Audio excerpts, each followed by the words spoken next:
Hola, bienvenue dans Je suis potentiel, ton podcast de développement personnel.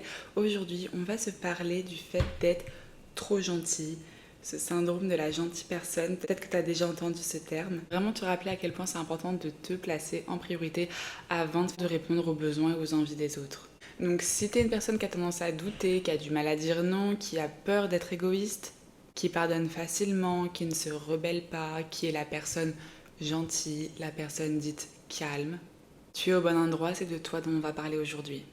Bon, lo que pasa, c'est que la société nous a vraiment appris que c'était important d'être gentil, qu'il fallait faire plaisir, aider. Déjà dans nos familles, c'est ce qu'on essaye de nous apprendre quand on est petit en général, c'est d'aider, d'être sage, de pas faire de bruit, de pas rechigner, de pas se rebeller. À l'école, c'est pareil. On nous inculque aussi vraiment le partage. En général, c'est ne sois pas égoïste, partage ton goûter avec ton frère, avec ta sœur. Donc pour la plupart, on est tous d'accord qu'on a été conditionnés à être la gentille personne. Mais bon, il faut quand même savoir qu'être gentil, c'est ok, un trait de personnalité, mais être trop gentil, ce n'est pas un trait de personnalité. Être trop gentil, c'est une réponse traumatique. Le fait de passer ses besoins en dernier et de se sacrifier tout le temps, ce n'est pas un trait de personnalité. C'est une peur, c'est celle de perdre les gens. Inconsciemment, c'est cette petite voix qui te dit que si tu poses tes limites, si tu t'imposes, si tu dis non, si tu te priorises, les autres te délaisseront parce que tu ne leur apporteras plus ce qu'ils ont envie que tu leur apportes. Et ça, c'est un super indicateur parce que le jour où tu vas décider de te faire passer en priorité, de faire ce qui est bon d'abord pour toi et d'ensuite voir ce que tu peux faire pour les autres, tu verras que les personnes qui te rejettent, les personnes qui t'accusent, c'est des personnes qui en fait, c'était des personnes qui en fait t'aimaient pour ce que tu faisais, pas pour ce que tu étais. Même pour le bon développement de tes relations, c'est tellement important que tu prennes confiance en ta capacité à poser tes limites et que tu prennes confiance en le fait que les gens t'aiment vraiment pour ce que tu es et pas pour les sacrifices que tu fais au quotidien pour eux parce qu'en fait, tu montres aux autres une fausse facette de toi. Tu leur fais croire que tout est ok, que rien ne te heurte, que rien ne te déplaît. Et en fait, là, on a deux teams. On a les profiteurs qui se doutent très bien qu'en fait, ça te déplaît et qui en profitent quand même parce qu'ils voient bien que tu n'arrives pas à dire non. Et on a ceux qui sont complètement dans le flou et qui ont l'impression que c'est ok de ton côté parce que tu joues tellement bien ton rôle de personne trop gentille que les gens y croient. Donc les gens continuent à abuser de toi sans même s'en rendre compte. Alors qu'une relation, pour qu'elle évolue, il faut que ce soit dans un respect mutuel. Il faut pouvoir s'adapter aux besoins de l'autre et pour ça c'est une réciprocité, ce n'est pas un qui subvient aux besoins de l'autre et l'autre qui en profite. Avant de dire amen à tout, demande-toi toujours, est-ce que j'ai envie de faire cette chose ou est-ce que je fais cette chose parce que j'ai envie d'être appréciée, j'ai envie de faire plaisir. Et si c'est plus vers la deuxième réponse que tu tends, à ce moment-là, demande-toi si le fait de ne pas faire cette chose, de ne pas dire cette chose, ça fait de toi quelqu'un de méchant. Parce que tout n'est pas noir, tout n'est pas blanc. Tu peux très bien poser tes limites sans être cruel. Alors oui, ce sera sûrement inconfortable au début de sûrement ressentir la tristesse, la déception, l'énervement de ton entourage quand tu poseras tes limites. Mais ça, c'est juste qu'il leur faut un petit temps d'adaptation. Par contre, à long terme, ça va te donner un sentiment de respect envers ta personne. Tu vas vraiment te sentir te révéler parce qu'en fait, tu seras plus en train de masquer ta personnalité, tu seras en train de t'exprimer pleinement dans tes parts plus de lumière, dans tes parts plus d'ombre. Il peut y avoir des journées où tu as envie d'être super gentil avec tout le monde. Et il peut y avoir des journées où t'as pas envie d'être sympa en fait.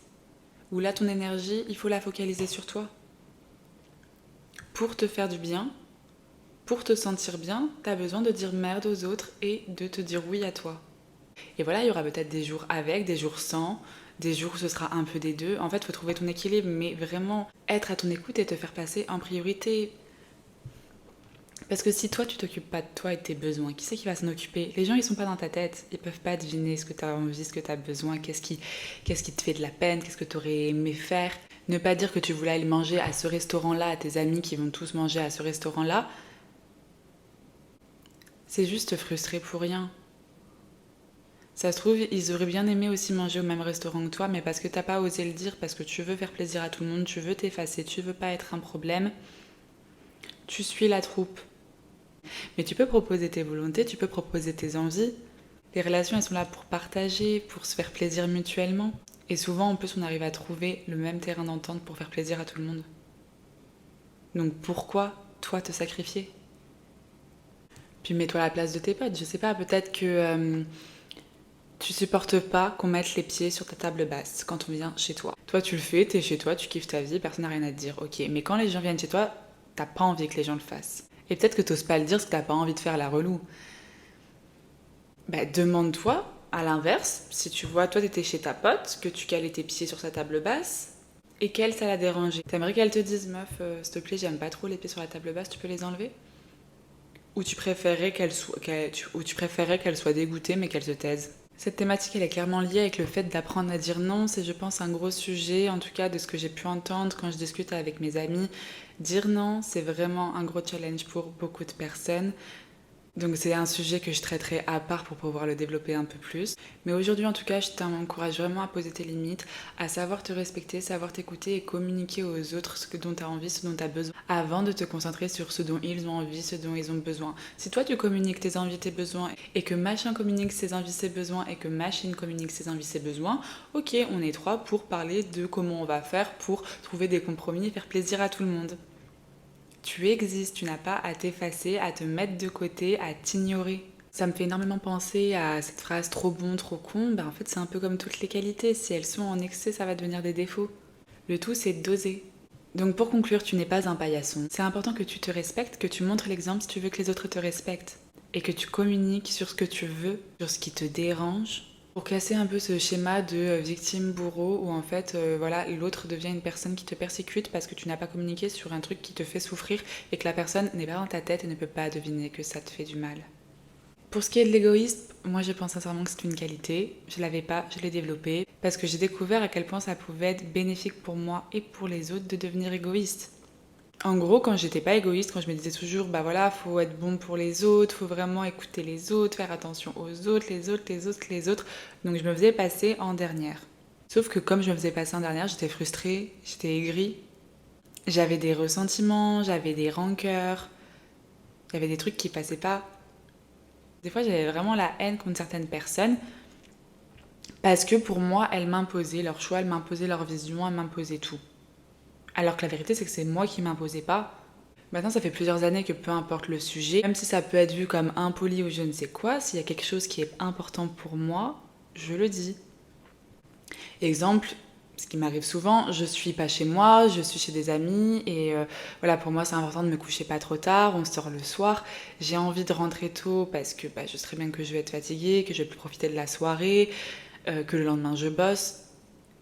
Donc t'as la version je fais passer le bonheur des autres avant moi, de je dis rien, je les laisse s'amuser, et il y a la version de bah non, c'est important que je leur dise que moi je suis en train de subir ma vie, que je suis fatiguée et que ça me plaît pas de rester tard.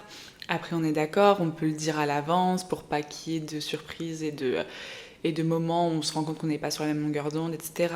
On peut anticiper ce genre de choses, mais taire ses besoins, c'est vraiment se manquer de respect, c'est s'ignorer. Et je vois pas comment on peut révéler les meilleures parties de nous, nos meilleures facettes, notre plus belle personnalité quand on est frustré et aigri. Depuis que j'ai appris à être égoïste, je suis bien plus capable de donner aux autres. Moi, si ma jauge elle est full, si ma jauge elle est pleine, j'ai de quoi redistribuer.